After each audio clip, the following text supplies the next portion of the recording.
Hello বন্ধুরা, আরেকটি নতুন গল্পে আপনাদের স্বাগত। যদি আপনাদের ইনস্টা অর ইউটিউব আইডি থেকে থাকে তাহলে আপনারা হয়তো লক্ষ্য করেছেন কিছুদিন যাবৎ স্ক্রিনে একটা সিরিজ খুব ট্রেন্ডিংয়ে আছে, অফ ক্যাম্পাস, যার নাম। ভাবছেন যদি সিরিজটা একটু দেখতে পারতাম, তাহলে আপনাদের সেই মনের ইচ্ছাটাকে পূরণ করতে আজকে এই সিজনের ফার্স্ট পার্ট নিয়ে চলে এসেছি। তাহলে বন্ধুরা চলুন শুরু করি। দৃশ্যটা শুরু হয় আইস হকি গ্রাউন্ড থেকে, যেখানে আমাদের হিরো গ্যারেট সে শানদারভাবে হকি খেলছিল। একটু পরে রাউন্ড 1 শেষ হলে সে ফ্রেশ হতে শাওয়ার রুমে যায়। অন্যদিকে আমাদের হিরোইন হেনা, সে এই ক্যাম্পাসে ক্লিনার হিসাবে কাজ করে, তাই সে কানে হেডফোন লাগিয়ে কোনো দিকে না তাকিয়ে গান শুনতে শুনতে গ্যারেটের শাওয়ার রুমে চলে যায়। রুমটা ছিল ওপেন, তাই সে গ্যারেটকে বিনা কাপড়ে পুরো নিউড দেখেনি। হেনা গ্যারেটকে দেখে পুরো চমকে যায়, কিন্তু গ্যারেট হাসছিল, কারণ তার কাছে এগুলো কিছুই না, সে এটাকে কুল ভাবে। অন্যদিকে হেনা দৌড়ে পালায়, সে অনেক লজ্জা পেয়ে যায়। তারপর সে তার বন্ধুদের সাথে চলে যায় একটা ক্লাসে। সেই ক্লাসে আজকে অ্যাসাইনমেন্টের রেজাল্ট দেবে। সবাই এই ক্লাসে ফেল করে কয়েকজন ছাড়া। এই ক্লাসে গ্যারেটও ছিল। হকি যদি কন্টিনিউ করতে হয় তাহলে গ্যারেটকে এই সাবজেক্টে পাশ করতে হবে। এই সাবজেক্টে গ্যারেট ফেল করে, কিন্তু হেনা ভালো, সে A+ পেয়ে পাশ করে। এটা গ্যারেট দেখে ফেলে, তাই সে হেনার সাথে কথা বলার চেষ্টা করে।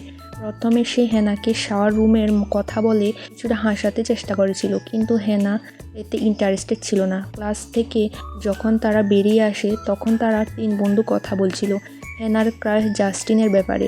একটু পরে তাদের মধ্যে গ্যারেট আসে। হেনাকে সে অ্যাসাইনমেন্টে হেল্প করার জন্য বারবার বলে, কিন্তু সে বলে আমি তোমার মধ্যে ইন্টারেস্ট না, আর তোমার হকির মধ্যেও না, কারণ এর মধ্যে প্লেয়াররা তাদের অপোজিট প্লেয়ারদের মারে, তবুও তাদের বের করে দেয় না, তাই আমি তোমাকে হেল্প করতে পারবো না। তখন সে ওইখান থেকে সোজা চলে যায় তার সিঙ্গিং ক্লাসে, যেখানে সে মিউজিক শেখে বাকিদের সাথে। সেই দিন তার স্যার তাকে বলে, তোমার স্কলারশিপ তুমি আর পাবে না, কারণ কলেজে বাজেট কম পড়ছে। এই কথা শুনে অনেক ডিসঅ্যাপয়েন্ট হয়ে পড়ে হেনা।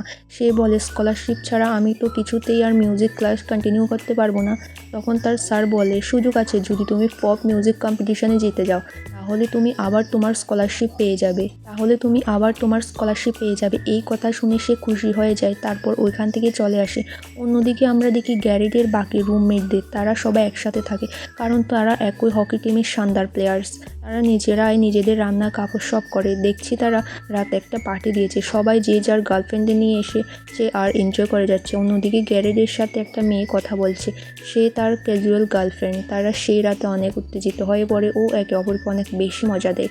গ্যারেটের গার্লফ্রেন্ড তাকে বলে, আমি কমিটমেন্ট চাই আর সিরিয়াস রিলেশনে যেতে চাই, কিন্তু গ্যারেট বলেন, না, যদি এইভাবে ক্যাজুয়ালি আমার সাথে থাকতে চাও তাহলে থাকো, না হলে চলে যাও। তারপর মেয়েটা অনেক ক্ষেপে ওইখান থেকে চলে যায়। তারপর গ্যারেটের মোবাইলে তার ড্যাডের কল আসে। এটা দেখে তার মাথা খারাপ হয়ে যায়, কারণ সে তার বাবাকে মোটেও ভালোবাসতো না।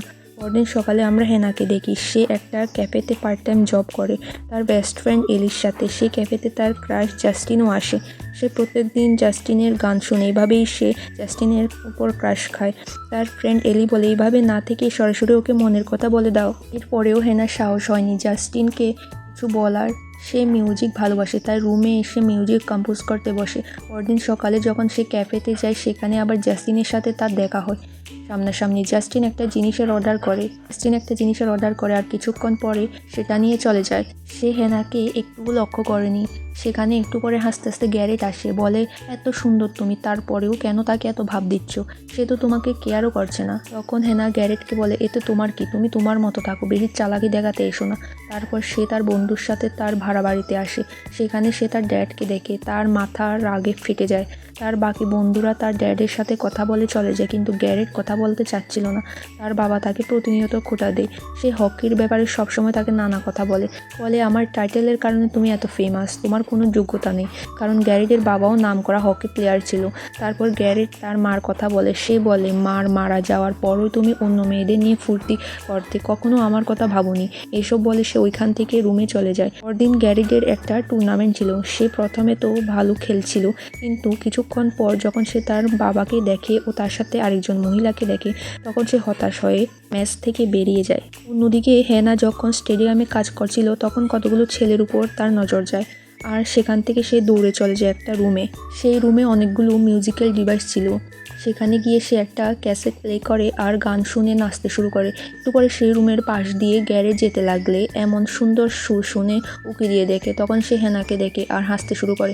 গ্যারেট কিছুটা রিল্যাক্স ফিল করে আর আবার খেলতে যায়। এই ম্যাচে সে অপোজিট টিমকে একদম ঝালাপালা করে দেয় আর জিতে যায়। পরদিন হেনার বন্ধু এলি তাকে পপ কনসার্টের অডিশন দেখায় আর সে অনেক খুশি হয়। অন্যদিকে গ্যারেট মোবাইলে হেনাকে স্টক করছিল, কারণ হেনার গান গাওয়া দেখে সে খুব আশ্চর্য হয়েছিল। গ্যারেট ক্যাফের আইডি থেকে হেনার পার্সোনাল অ্যাকাউন্ট খুঁজে পায়। তার বন্ধু তাকে বলে, তুমি আবার কবে থেকে মেয়েদের স্টক করো? তারপর গ্যারেট আর তার বন্ধু হেনার অ্যাকাউন্টে অনেক মিউজিক ভিডিও খুঁজে পান, সেগুলোর সুর ছিল অনেক সুন্দর। সেই পার্টিতে গ্যারেট গিয়েছিল, সেই পার্টিতে হেনাও যায় আর সেখানে জাস্টিনও উপস্থিত ছিল। হেনার সাহস জুগিয়ে জাস্টিনের সাথে কথা বলতেই যাচ্ছিল, হঠাৎ তার উপরে একজন না দেখে জল ফেলে দেয়। তাতে হেনার ড্রেস পুরো খারাপ হয়ে যায়। তারপরেও হেনা জাস্টিনের সাথে কথা বলতে যায়। জাস্টিনও তার সাথে কথা বলছিল। সেই সময় গ্যারেট এসে তার জ্যাকেটটা হেনাকে পরিয়ে দেয় আর বলে, বেবি তুমি ঠিক আছো? গ্যারেট এমন ভাব দেখায় মনে হচ্ছিল হেনা তার গার্লফ্রেন্ড। হেনা তো অবাক, এগুলো কি হচ্ছে।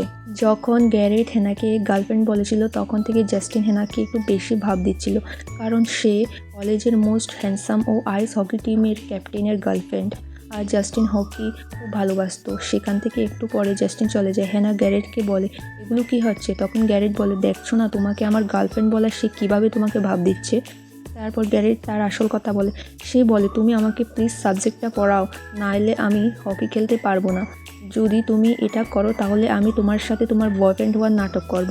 আর জাস্টিন এটা দেখে জেলাস হবে। তখন হেনা বলে, শুধু এতে চলবে না, আমাকে পড়ানোর মাইনেও দিতে হবে। গ্যারেট এতে রাজি হয়ে যায় আর তারা একে অপরকে কিস করার নাটক করে।